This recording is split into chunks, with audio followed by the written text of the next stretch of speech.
interesting story on that one is that Netflix got kicked out of one of our cemeteries during the filming of that show. Historic Cemetery, whose last burial happened in 1853, and they decided that rolling a crane onto the grounds of that cemetery was the best course of action to get more lighting in there.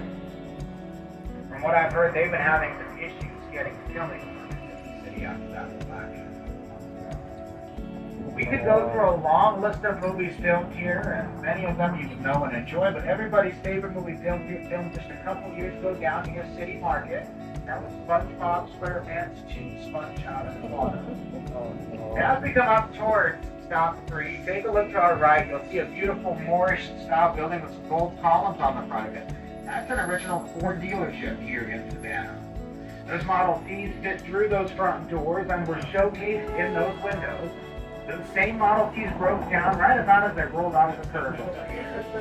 Now, they don't like that joke when I tell it. You're sitting on a Ford trolley right now.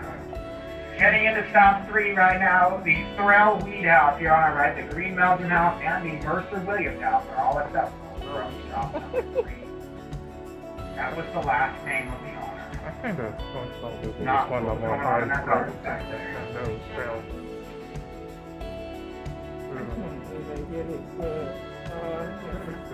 Now we'll go ahead and head into Madison Square now, named for James Madison, the fourth president of the United States.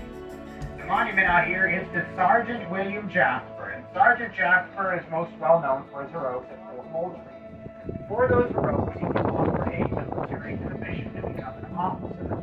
He refused this commission because Mr. Jasper could not read, and he did not think it would be appropriate for him to be an officer. Regardless, they counted him as a hero, and when he lost his life about 200 yards from where we are, it was decided that he deserved a monument here in the city. In fact, Sergeant William Jasper is the only enlisted person to have a monument in his honor in the city of Savannah. We're going to turn the corner here and see the beautiful Gothic Revival mansion of the Greene Meldrum House on our right. This home served as General Sherman's headquarters during the occupation of Savannah in the Civil War. That is because it was owned by Mr. Charles Greene, and when the city was surrendered, this Englishman knew that Sherman would come here and need a headquarters. And being a true Englishman, he offered his home so that none of his neighbors would have the shame of having the enemy in their house. Now, it is from that house General Sherman sent this famous message to President Lincoln offering him the city as a Christmas gift in December of 1864. Now, by accepting that gift, Abraham Lincoln saved the city's military installations from being destroyed during Sherman's march to the sea. One of those is coming around to our left now. This is now Shop Scan and the Scan Story building. But these cannons on the front give you an idea of what that building used to be. It used to be the armory for the Savannah Volunteer Guard. Now we're going to come up here towards Jones Street. I want you to take a look to our right. You'll see the beautiful live oak canopy and brick road down there. And you'll see some red umbrellas down past that next intersection. Those umbrellas mark the location of Mrs. Wilkes' boarding house. And if you want good southern comfort food here in the city, that's where you're going to want to go. Open from 11 to 2 o'clock every day. A family-style restaurant where you will get more food than you will be able to over there. They do have a line though, so you're going to get there a little bit early. Monterey Square up here is named for the American victory at the Battle of Monterey, Mexico. The monument out here is for Count Casimir Pulaski. Count Pulaski was a Polish nobleman and soldier who offered his services during the Revolutionary War. He was accepted into our forces at the recommendation of Benjamin Franklin. Now, he lost his life in the same siege of Savannah as Sergeant William Jasper and is buried beneath this monument here in the square. Now, coming up on our right, a beautiful home with columns next to its front doors was built for Johnny Mercer's great-grandfather, Hugh Mercer, but it was made famous as the home of Jim Williams in Midnight in the Garden of Good and Evil. Those windows to the left of the door are the study where Mr. Williams killed Danny Hansford, and you'll notice I did not say murder. He was tried 4 times for murder here in Georgia and put it after his 4th trial in 1989. And it seems that karma had a little bit of a different plan because he died less than a year later of a massive heart attack in that house. Now his antique shop is still open in the carriage house of that home today. His lawyer in the movie and for his fourth and final trial was Mr. Sonny Seiler. Sonny's law offices were in this building over here on our right. That is the Armstrong House. It was built as a single-family home. Those exterior bricks are coated in marble dust, and the fencing and gates are replicas of that at Buckingham Palace. Now, as we come around this corner, ahead of us and coming around to our left is the most photographed spot in the city of Savannah, the fountain at Forsyth, here in the beautiful Forsyth Park. And this fountain was actually ordered from a mail-order catalog. The city paid $2,500 when it was installed. And when it was installed, it was bright colors of purple, blue, and orange, bright Victorian colors out here in the park. In 1935, they painted it the white color you see today because they said it would pop out amongst the people of the matter. As we come down Gaston Street here, you'll see some more views of that single-family home of the Armstrong House on our right. It's been a state college and law firm in its time, and today it is again a private residence. That is the home of Richard Kessler, major philanthropist and real estate developer. His properties include the Riverside District, the Mansion on Forsyth, and the Bohemian Hotel down on Bay Street. And take a look in between these two beautiful houses at the end of this block. You'll see a couple pineapples on pedestals back there. Those come from the Victorian era when they became the universal symbol of hospitality.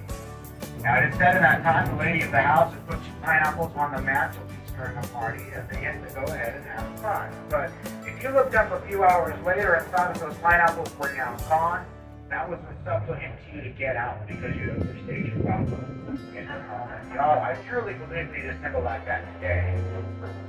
This beautiful home here on our right with the chandelier on its front porch and columns is Queen Anne in architecture from the Victorian era. The teal-shuttered house is Romanesque Revival, and finally down here is a house with big white columns. That is Italian made in architecture. That is now the Forsyth Park Animal Park.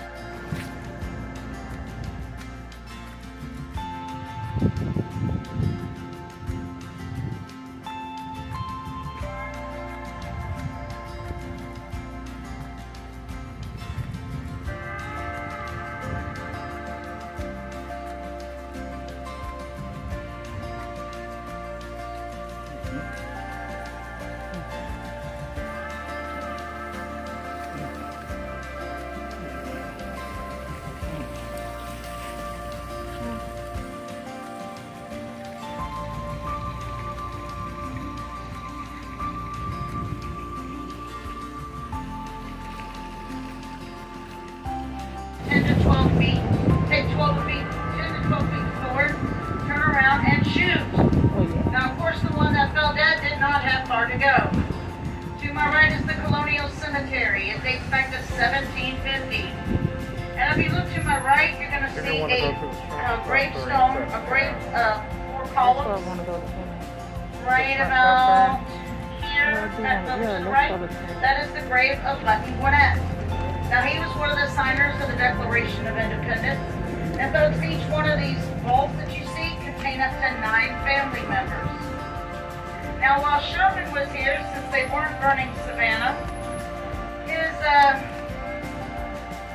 guys hung out at the cemetery, and back then, no TV, no Wi-Fi, and how men can get a little mischievous. Boys will be changed some of the headstones that people died before they were born, or lived to be 600 to 700 years of age. But they weren't burning Savannah down. Too pretty to burn down.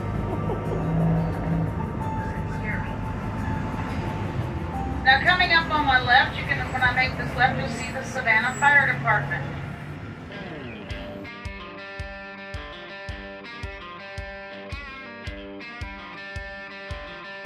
Left, you're going to see the fire bell named Big Duke. He's named after Marmaduke Hamilton. And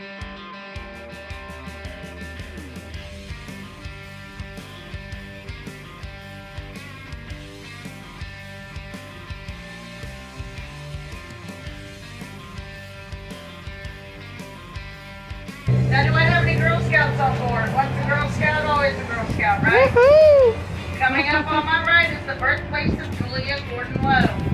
She was born there Halloween night, 1860, died in 1927, founded the Girl Scouts in 1912 at her father-in-law's house. Go ahead, sir. And in 1953, the Girl Scouts purchased that house to become their new headquarters.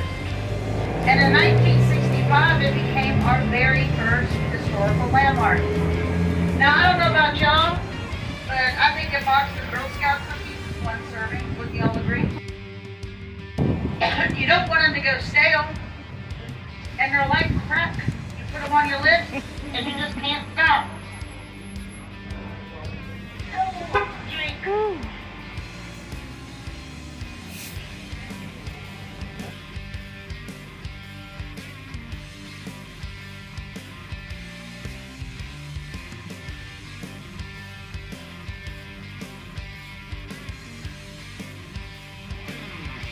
Y'all, does this building look like it belongs to the historic district of Savannah? It's more cool on River Street. Oh, we call it the Baptist Child Building.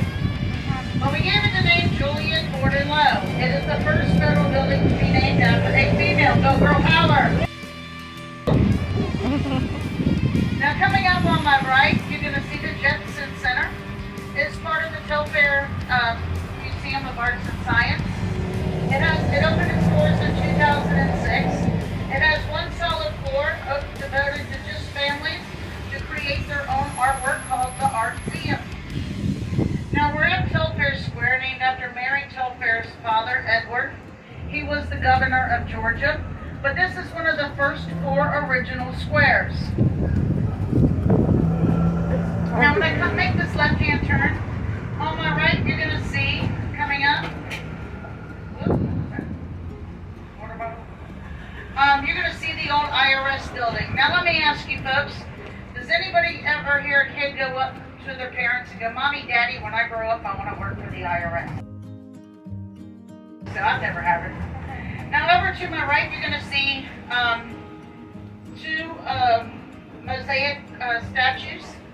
Now the first one represents nature.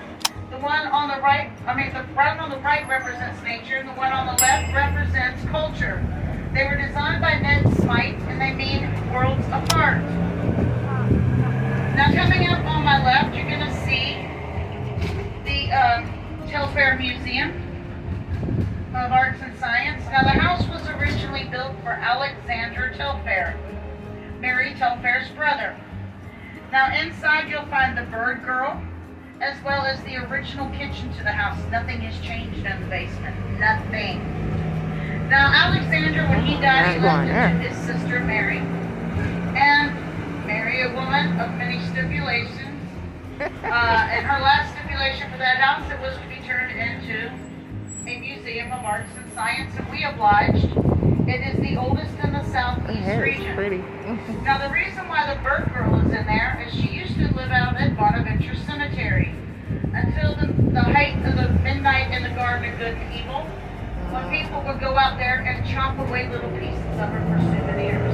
Oh, wow. So the family of the grave that she sat on asked the museum if they could put it in there, and they were very happy to do so. Now we're coming up to Broughton Street. This was our major shopping center at one time. This is where we had the Levy's department store, we had the J.C. Penney's. But 1970, everything moved to the south side, including the opening of the Overfort Mall. When it did, it took everything with it. Now, as you can see, we're under restoration. We've got the Walgreens to my left. We got a Mickey D's to my right. But notice something about this Mickey D's, folks. Go drive up. It has a walk-up window. Now, we're coming up to City Market, where you can find the Prohibition Museum. The history of Prohibition as well as NASCAR. Have a cocktail at the authentic speakeasy. Also, hang out with some really cool black statues like Al Capone and Bugsy and my favorite, the X lady. You can even learn how to do the flapper dance there, folks. We're coming into stop number 7. Please remain seated till my trolley comes to a complete stop and my doors are open. Stop number 7.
see that place themselves.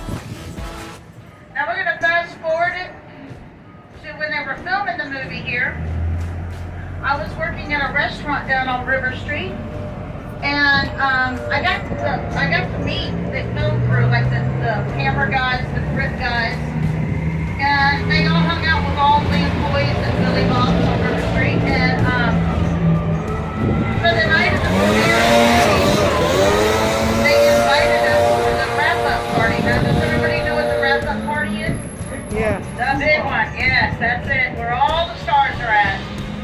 So we walk in, and now we had to behave ourselves, and it was at the original Churchill's where all the bar scenes were filmed at.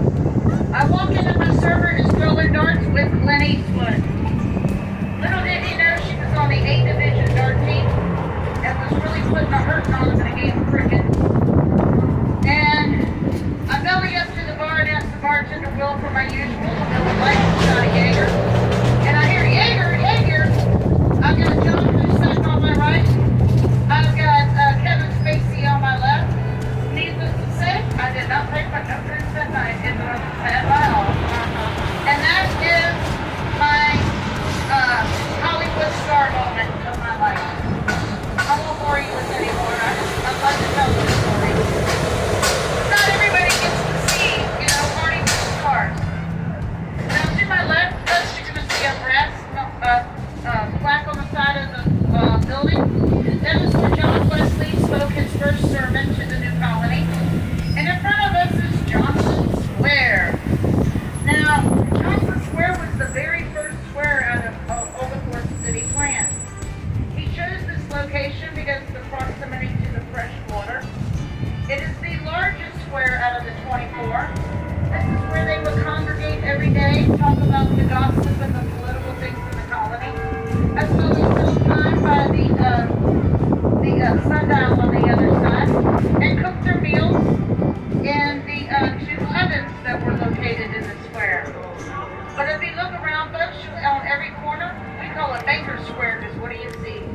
A bank. Now, on August 10, 1776, the Declaration of Independence was read here to a very enthusiastic crowd. Now, in the center of the square, you see a Roman sword-like monument. That is the burial place of Nathanael Greene and his young son, George Washington Greene. Now, Nathanael Greene and George Washington were very good friends, fought many wars together, so he was given Mulberry Grove Plantation for his payment. Now, Nathanael Greene was from up north, and he really didn't understand how to handle the heat down here in the south. So, one hot summer day, he got on his horse with no hat and no water and went for a ride. Unfortunately, he died from a heat stroke. He left behind a wife with 4 young boys, and she wanted those boys to be very well educated. So she went to Yale University and hired her a young man to be their tutor. And that young man's name was Eli Whitney. Now, what did he invent? Oh, the cotton gin, eh? The cotton gin. Yeah. It's the machine that cleaned the cotton. Yeah. That's the cotton gin. Did anybody see the movie, The Forces of Nature? No? Lady in the Tramp? Yeah. That was filmed in this square. Imagine the month of June, nothing but snow. It was weird looking. That's true. It was weird. Now in the center of the square, you'll see the monument of William Gordon. That was Juliet Gordon Lowe's grandfather. He was the founder of the Central of the Georgia Railroad. And over to my left, you're going to see the boulder, the monument for Chief Tamachichi. Now he wanted to be buried in that square, and he wanted to be buried amongst all the Brits. General Oglethorpe was actually one of his pallbearers, and his home is said to have been in a colonial style. Now we're coming up to Drayton Street. The reason why I'm emphasizing the name Drayton Street is across the street was a restaurant called Zootzi's. Now Zootzi's is known for their South African, Swedish, Italian style food. And they've since relocated. I'm about to show you where they're at. If you look up to my right, Hotel that big Savannah to do his best sandwich in America show. He voted their conquistador to be the third best sandwich in America. Folks, that conquistador is so delicious. I could take the sauce and fill a bathtub up and grab a straw and drink it down. Yes, folks. And then lick the bathtub clean. If you're a vegan, don't worry, they have a phenomenal vegan menu. Now coming up on my left, you're going to see Davenport Square. Nothing spectacular about it, except I think the way they laid the brickwork out, it reminds me of Davenport's original city plans. Yeah. I also like, I favor the squares that are around homes. They're generally a lot quieter, not as congested. Now coming up on my right, you're going to see the Greene shuttered house. That is the Ellis house. Folks, those walls are 23 inches thick. They were made that way to keep you cool in the summer and warm in the winter. In the back, you'll find the original carriage house as well as the slave quarters and the original garden. But that house is more famously known for the first house in Savannah to have plumbing. 14 years before the White House, folks. Yes, the 4 presidents of the United States were There's more money down here. using an outhouse as well as the Maxwell House can. Now we're coming up to Broughton Street again. Over to my left, you're going to see under the subway sign, you're going to see where the old Woolworths building was. To my right, you're going to see the old Levy's department store, which had the first all-glass escalator. And in front of us, you'll see the Lucas Theater. Now, it opened its doors in 1921. It's one of those buildings that SCAD has restored. And we have concerts and we have movies in there as well right now. Now, who likes ice cream? Oh, from where? Oh, not from world's famous Leopold's Ice Cream Parlor on my left. Yes, that line ain't nothing, folks. They opened their doors in 1919. Folks, I've seen that line go all the way down to Lincoln Street. You might even see Mr. Leopold in there scooping ice cream for you. It was in the movie SpongeBob SquarePants. And if you can't get any while you're here in Savannah, folks, they'll ship it to you. Now we're coming up to stop number 8, the Isaiah Davenport House. He was a master builder and built this home to be his showcase house. Inside you'll find the open arm staircase, as well as a beautiful courtyard in the back. And the open arm staircase is one continuous staircase. Stop number 8, please remain seated until my trolley comes to a complete stop and my doors are open. Yep.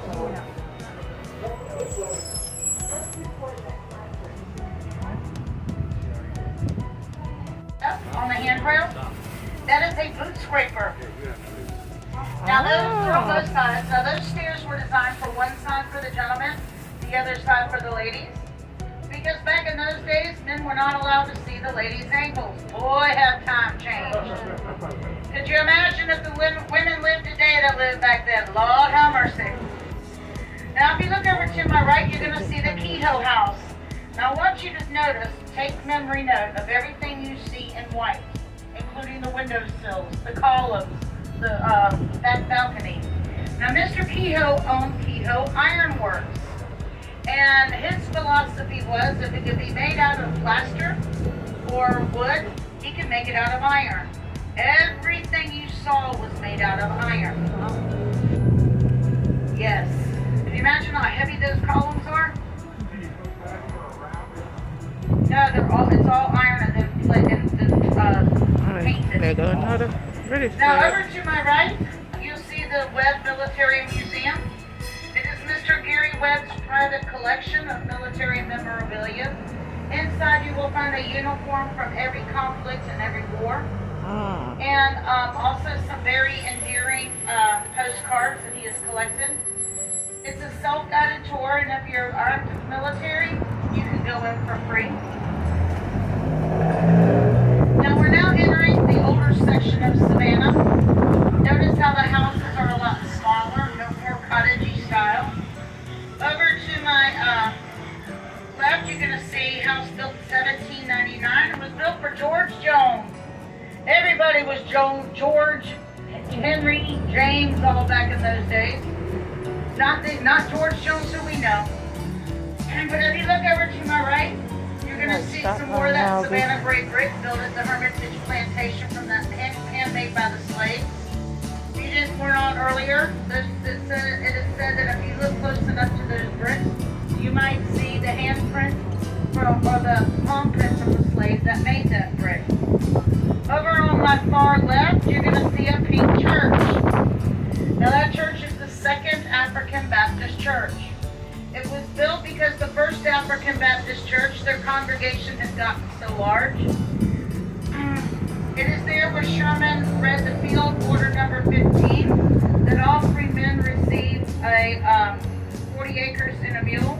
But it is also there where a young reverend came through practicing a new sermon that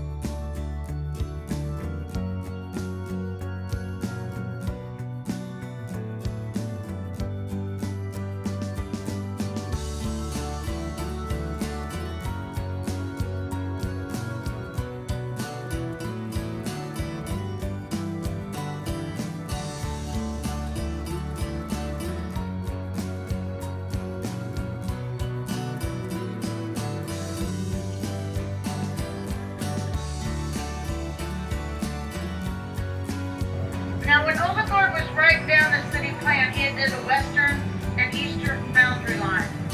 The western boundary line was Martin Luther King Jr. Boulevard. When you started the tour, that's where you crossed over. And this is the eastern boundary line called East Broad Street. If you take this street straight down, called President Street, cross over the bridge, you'll find Oakland Island. Not only do they have lots of critters out there that you can see in a petting zoo, but you'll find the first CDC. Yes, the CDC started in Savannah, and that's where they made what we call today the flea collar. Now, as we're coming up to the Pirates House, RBT. Robert Louis Stevenson has said to have got his ideas to write Treasure Island and Kidnap from the stories that he heard from the pirates here. Stop number 9, please remain seated till my trolley comes to a complete stop and my doors are open. Stop number 9, the old Pirates House. You might even get to hang out with Bluebeard here. And the restaurant, the food is delicious. Thank you. Thank you. 5, 6, 7, 8, 9, 10, 11, 12. I am at a code 11 and stop 9.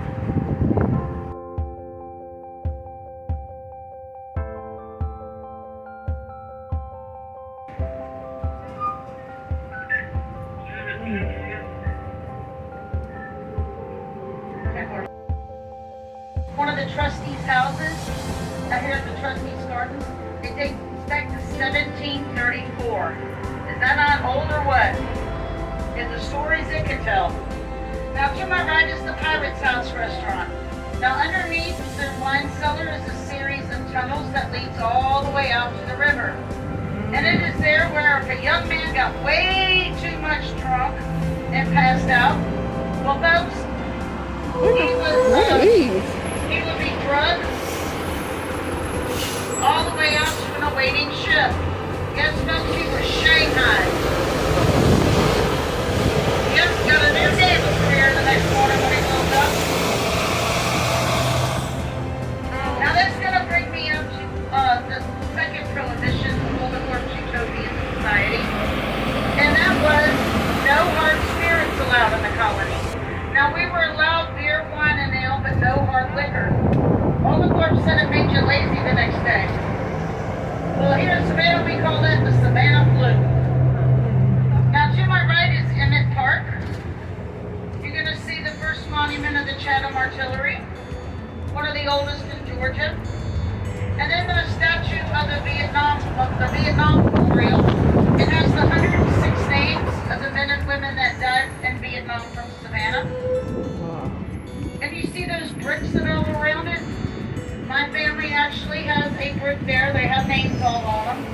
Those were donation bricks, and my father was in charge of raising money for that Vietnam War Memorial. So I'm a part of the history of Savannah, and I'm proud to say it. Now to my right, you will see the Celtic cross. That's in honor of all the Irish people that helped build Savannah. Has anybody heard about our St. Patty's Day here? Yeah. Second largest in the country, only to be beaten by New York because they got more people per capita. Figure on that day, 500,000 people in this city that weekend, if it's on a weekend. Imagine, on that day we are closed. We turn our beer green, our drinks green, our eggs green. I haven't figured out how to do the ham yet. Dang, how's he driving around with that big flag? That thing's huge. What if it catches wind? Now, on that day, Old Town Trolley is even closed. There's no way we can manipulate around down the downtown area. Now, folks, we are now coming up down on to River Street. These stones are called ballast stones. We call them cobblestones. But these came out of the bellies of the ships that were coming over from England that were empty to help keep them a sail. Once they got here, before they could load up with the merchandise, we threw them into the river and onto the embankment. Now, folks, please use extreme caution while we're walking on these, and ladies, please don't wear heels. Try to stay on the main sidewalks and stuff. But if you look to my right and to my left, you're going to see the old factor's walls. Now, a factor would stand up there. That's what we up to the top. That is what we call a broker. And he would set the price for the cotton being stored into the warehouses below to be shipped out. Now, did anybody see the movie The Do-Over with Adam Sandler? Okay, remember the big fight scene? That was filmed right here to the right. And the high school reunion was filmed at the bar over at the Westin.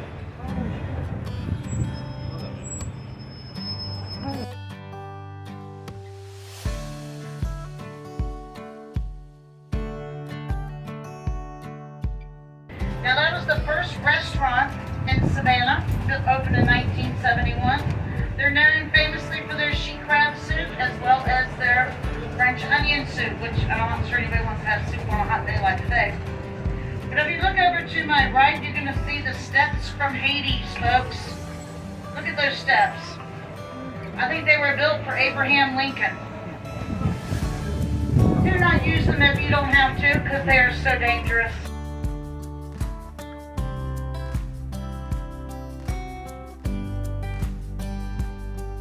That used to be a bar belonging to the Boar's Head restaurant. It was called the Other End. Get it? Now, a lot of my friends growing up here started their bartending career here. Me, I started my beer drinking career there. Alright, I got one more little soundtrack for y'all to play before we pull into South 10 River Street.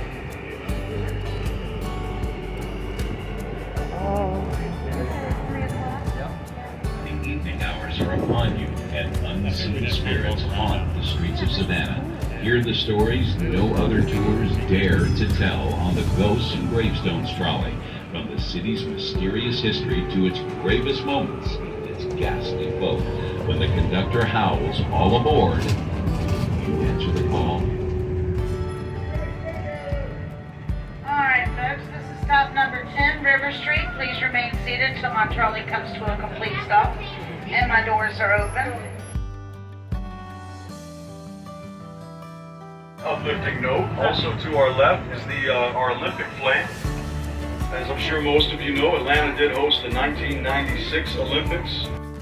They held the yachting events, which were held right there on that spot. So all these ramps and catwalks and stairways that y'all see, this is called Factor's Walk. 4 levels, goes from Bay Street down to the river.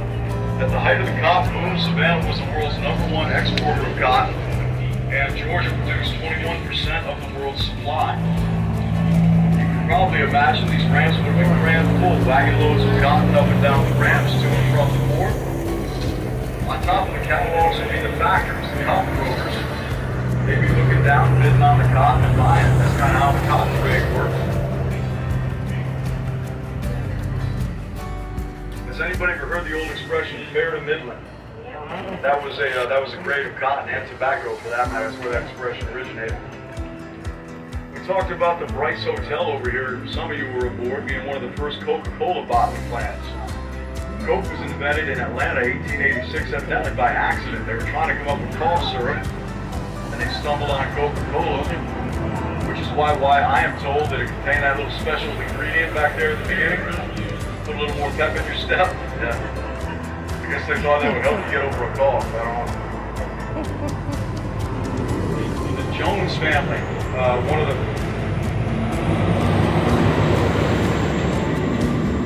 Jones family, one of Georgia's founding families. Noble Jones was the wealthiest of the original settlers. This bust over here to the right, that's his son, Dr. Noble Wimberly Jones, who established the Georgia Medical Society.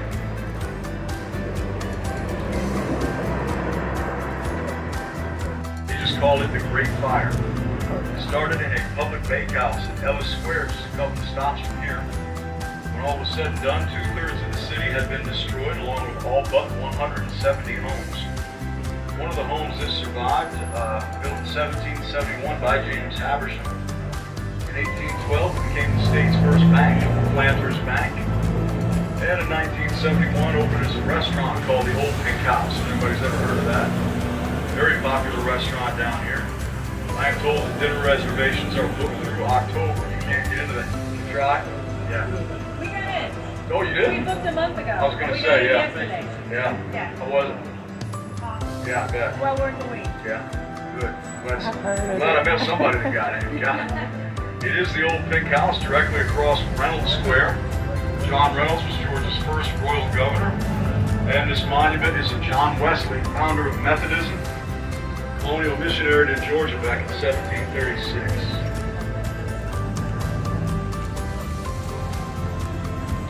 This is stop 11. Any takers for stop 11? These three folks look like they want to get on the trolley. Want to see what they do when I start pretending I'm going to pull away? Yeah. Or no? They're moving with a purpose. We're on a bit of an angle here, folks. Please watch on the bust. Who knows the name of that little creature who killed cotton in the South? Old Weevil. Old Weevil, right? First sighted in the United States in Texas around 1892. Showed his face in Georgia beginning about 1950. At that time, there were 5.2 million acres in the state dedicated to cotton production. By 1987, that's just 72 years, 5.2 million had become about 115,000. In that relatively short period, we eradicated 90% of the cotton trade in Georgia. The last cotton warehouse on River Street closed in 1956, ushering in, as I'm sure you can imagine, a period of precipitous economic decline. These catwalks to our front here, that's exactly where those factors would stand that I was telling you all about a few minutes ago. Look down at the wagons and just bid on the cotton.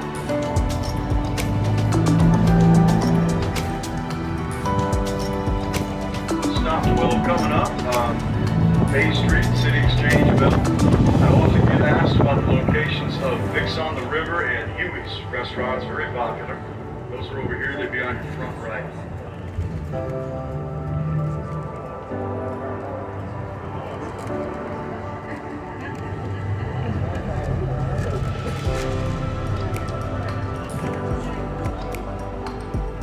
There it is. Stop 12, any takers? We just came from here. Hold on. Y'all take care. Try to beat that rain, okay? Have a good day.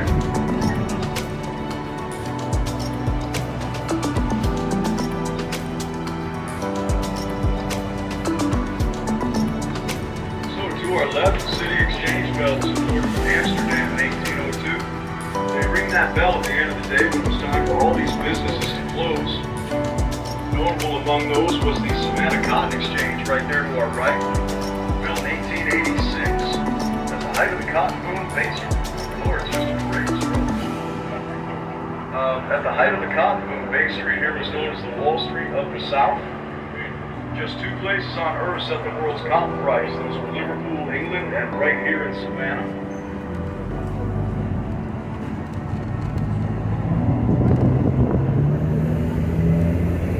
Right underneath this awning right here, you see these two cannons. These are Washington's guns. George Washington gifted those to the city back in 1791. They were seized from Cornwallis at the Battle of Yorktown, penultimate battle of the Revolutionary War. To our left, the U.S. Customs House, built in 1852 for $146,000. All that granite was shipped down here from Quincy, Massachusetts. 6 columns there on the front, each of those weighs 15 tons. And you'll see right behind that scaffold, there's a small plaque right next to the shutter on the building itself. That is where John Wesley preached his very first sermon in the New World. If anybody's going to walk down to River Street later, be very wary of those smooth cobblestones when it's wet like this. This is City Hall. Right to the left of City Hall, there is an elevator. Excuse me, an elevator that will take you to River Street. See the green sign right there? Excuse me. Moon River Brewing Company to your left. Look at those top 2 floors for me as we drive by. That building opened in 1821 as the City Hotel. In the 1950s, the basement and the first floor got renovated and turned into a brew pub. Those top 2 floors have been virtually untouched for 170 years. There are some folks who say even the furniture up there has been sitting there since the Civil War.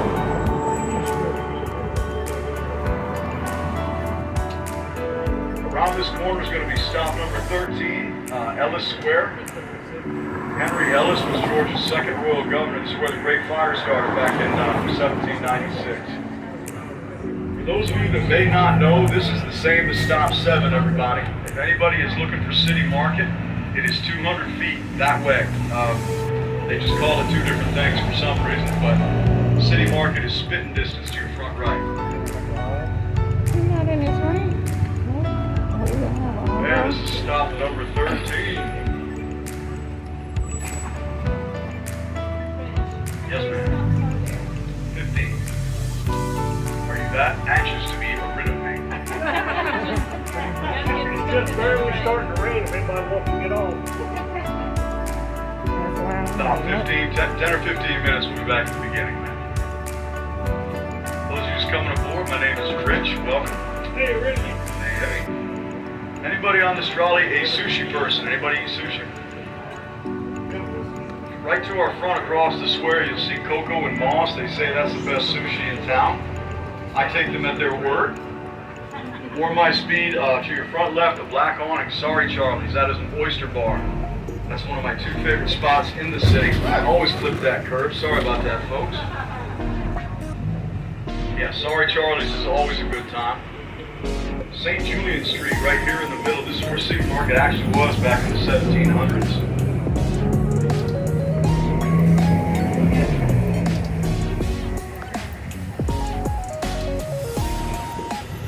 If anybody enjoys legitimately good pizza, there are people here that treat it like their craft.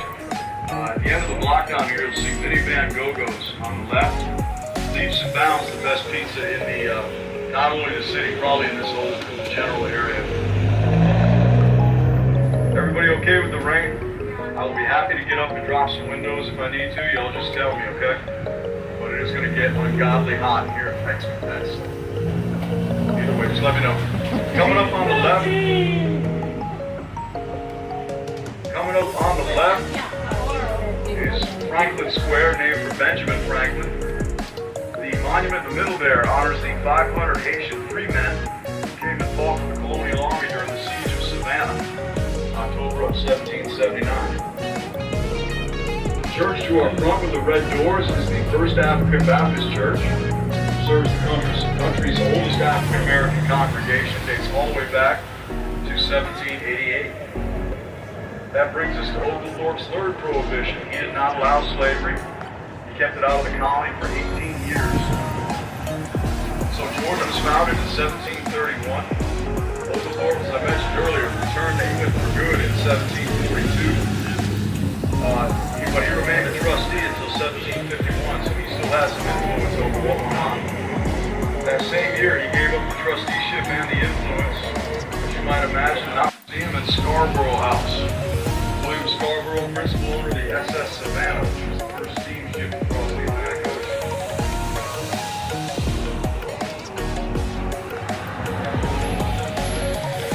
Stop 14, anybody?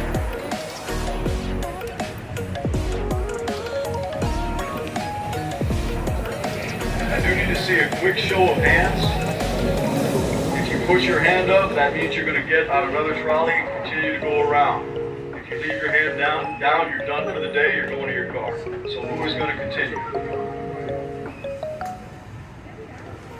2, 4, 5, 6. Okay, I got 6 people. Everybody else is done for the day, right?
But yeah, that's about the only thing I can mean.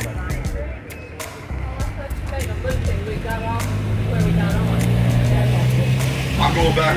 I make a loop from stop 1 all the way back to stop 1. If you guys need to, you can transfer trolleys and get on, and they're going to continue around, and then there will be a stop 6, and you'll end up where you were.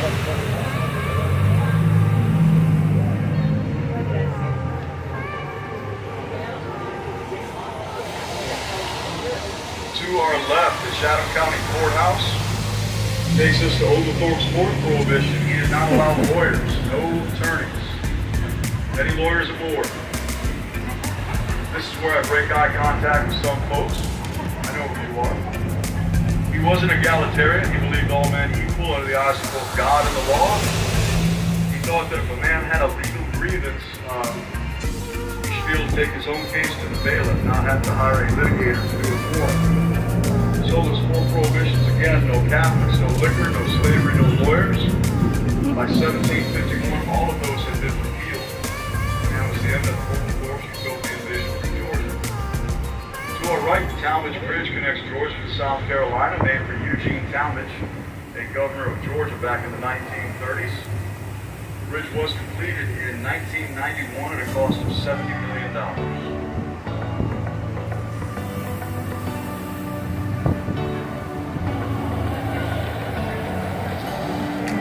So I'm going to head down the hill here to stop 15, which is the Welcome Center, if anybody is parked there. And we'll head back up to stop number 1.